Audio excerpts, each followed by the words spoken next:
We're back in the studio. Welcome, everybody. And today we're going to be talking a little bit about some of the new hardware things we've been seeing on the XR market lately. I'm Jake Soderberg. I'm Chief Sales Officer here at SynergyXR. With me today is Mads and Sune. Please introduce yourselves. Gentlemen, Mads, you first. Hello. Hello. My name is Mads Troelsgaard, and I'm CEO and co-founder of SynergyXR. It's exciting to be here. Yep. I've been waiting for a long time for this. Yeah, good to have you here again. Thanks. I want to say, and something happened with this one. Let's see if we can bring that back to life. And Sune. In the meantime.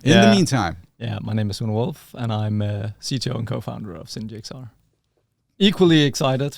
I mean, we spent the evening yesterday together watching the release finally from Apple. Yeah. So let's talk a bit about the different devices that we've seen over the last week, or was it weeks? I mean, suddenly there was a Quest 3 launched. Yeah. Very interesting to see what that's going on. We're also going to be talking, of course, obviously about the Apple Vision Pro. Finally, we've been waiting for that for a long time, right? Several years, yeah. Yeah. Yeah, the future is so exciting. So let's talk a little bit about the Quest 3 and see what's that little bad boy. How's that gonna look, and what's that gonna mean for us? Yeah, I think in this company it's more the next iteration, right? It's like the name all suggests so, but it's the Quest 2, but faster and more capable.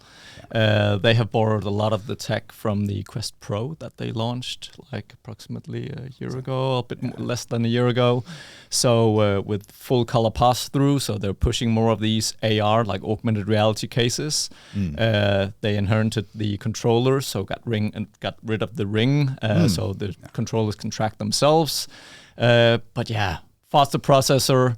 Lighter, slimmer, using the new pancake type lenses, making it also less wide. So in general, the next iteration, very much looking forward to it. Very, very competitively priced at $500, right? So, absolutely. Compared to the other one we're going to talk a little bit about.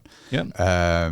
Mads, you want to add anything to the Meta Quest 3 and what? No, I just want to, It's a super exciting product, and I think it's gonna help a lot to get out, with the masses for a device like this, because of mainly the price point. Yeah. You get a really good device for a very good price. Yeah, absolutely.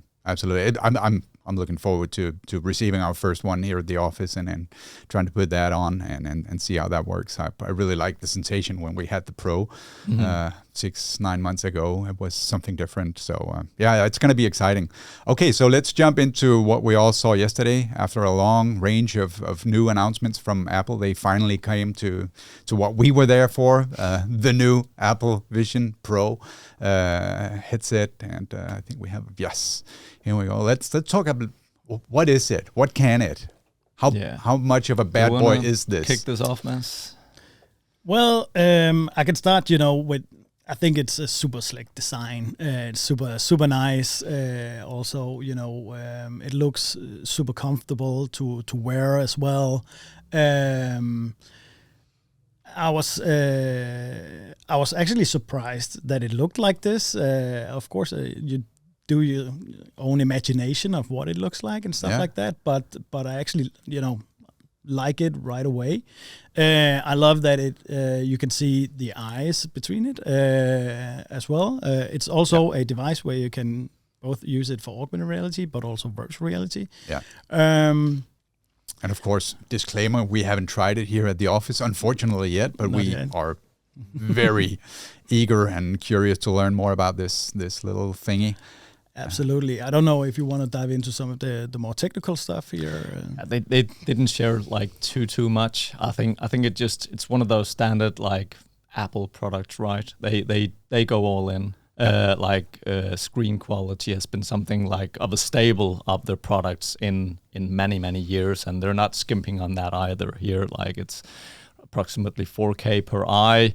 Also using foveated rendering, so only rendering the highest possible resolution on the parts where you look. Yeah. And they do that by tracking, using eye tracking.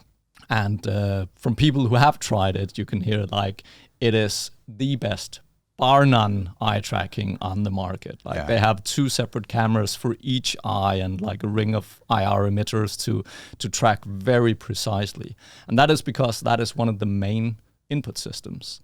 Yeah. It basically, you look on the part of the UI you want to interact with, and it just lights up. And people say like, it is so precise, it's unbelievable. Yeah. So that's definitely going to be one of those things where we have seen eye tracking before in devices, both VR and also like on the HoloLens. There's but not to what seems to be sort of the level of accuracy that Apple can actually produce here. So really interesting to see that. So one of the things that I noticed yesterday, there were some comments from the developers during the presentation. One of the things was, were the controllers? Yeah. So I think everybody knows, at least I struggled a little with some of the previous hand gestures thingies. Yeah. I'm assuming it's going to be Apple, just nice and intuitive. Like the first couple of real hands-on from some of the more like reliable reviewers in the market is already out. We can probably link a few videos that you can go and watch. It sounds exactly as you say, like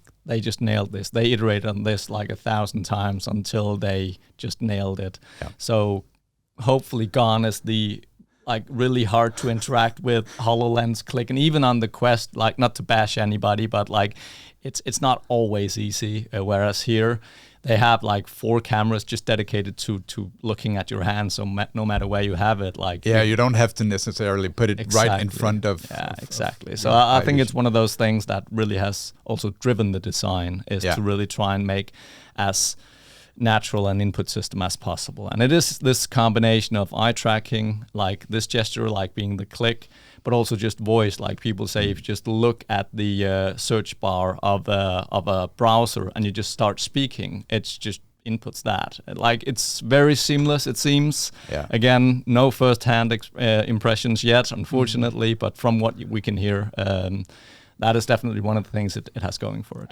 I'm really excited to see how good the AirTap really is, because like Sune said, we've seen a lot before, and I think it's hard to nail, and it's a totally new way of interacting with software.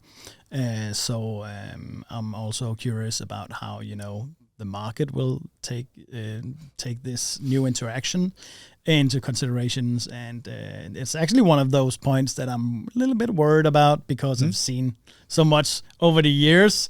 So I was thinking when I saw it yesterday, I said, all right, maybe in 6 months' time there'll come out a controller or something like that. Maybe it's not Apple creating it, but maybe someone else, right? But let's see. Yeah, that's going to be very interesting to see. Yeah, absolutely. You wanted to add anything? No. I very much agree. But it's one of those things, apparently, like you need to try it out.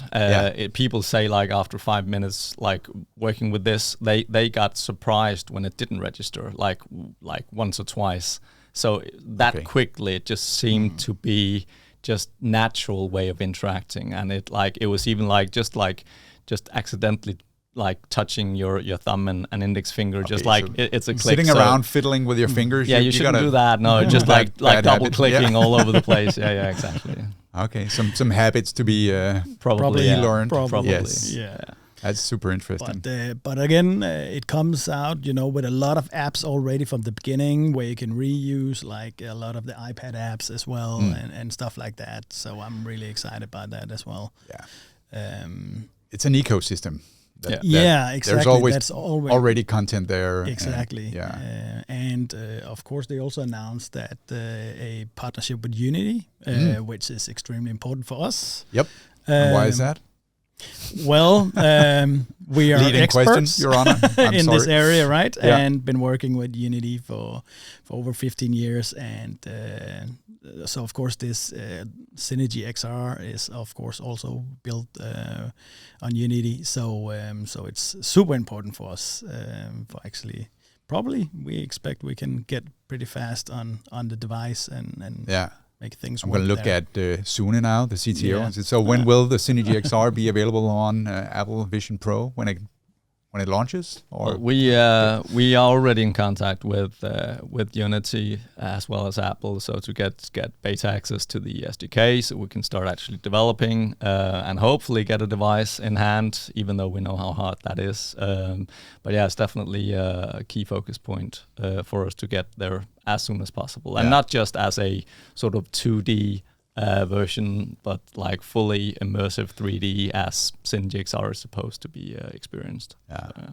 Absolutely. So, I mean, the final slide, I mean, where do you see this take the XR scene, those two new devices? Will it bring us closer to the metaverse or whatever we want to call it? It's definitely something we need right now, and it's going to help so much to actually make these technologies more mainstream.